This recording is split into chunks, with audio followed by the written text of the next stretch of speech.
আর পিছনে এসে ভগবান ডাকছে প্রহ্লাদ। হরিনাম বন্ধ করে পিছনে তাকিয়ে দেখে না মা লক্ষ্মীকে নিয়ে দাঁড়িয়ে আছে।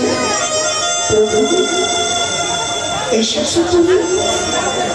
আমি এতদিন ধরে আমি তোমাকে অনেকবার দেখেছি, কিন্তু এই রূপে কোনোদিন আমি দেখিনি।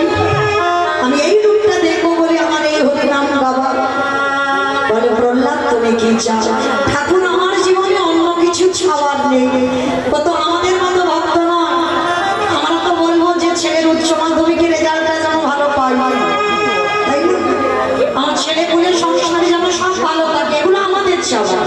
কিন্তু ভক্ত যদি হয় একটাই চাওয়া থাকে, প্রভু সারা জীবন যেন আমি কৃষ্ণ বলে কাঁদতে পারি।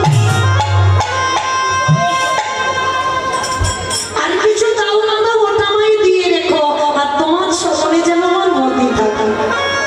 ভগবান বলছে প্রহ্লাদ ওটা তো তোর আছে, ওটা যদি না থাকতো আমি ফটিক স্তম্ভ থেকে থরি বার হতাম? ওটা তো আছে, ওটা আছে বলে আজকে এখানে দাঁড়িয়ে আছি। আর কি চাস বল?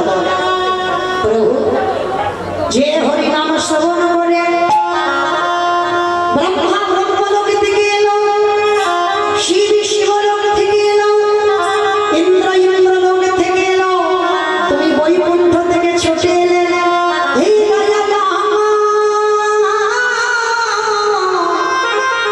তুমি একেবারে আমায় আশীর্বাদ করো। ওই নামে যখন ভক্তরা গাইবে যেন ভক্তগণ পাগলের মতো যেন ওই হরি আসরে ছুটে আসে।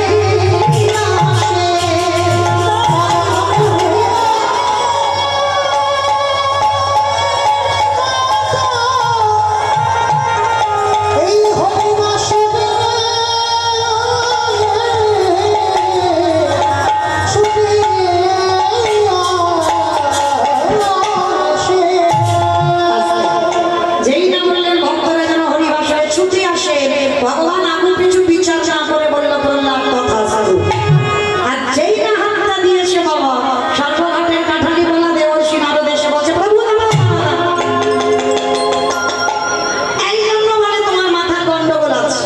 ভক্ত একটু কেঁদে ডাকলো, তুমি আশীর্বাদ দিয়ে দিলে, কিন্তু একবার ভেবে দিলে না এটা সত্য যুগ, সত্য ত্রেতা। তারপরে তো তুমি বাবা একেবারে সিদ্ধান্ত দিয়ে রেখেছ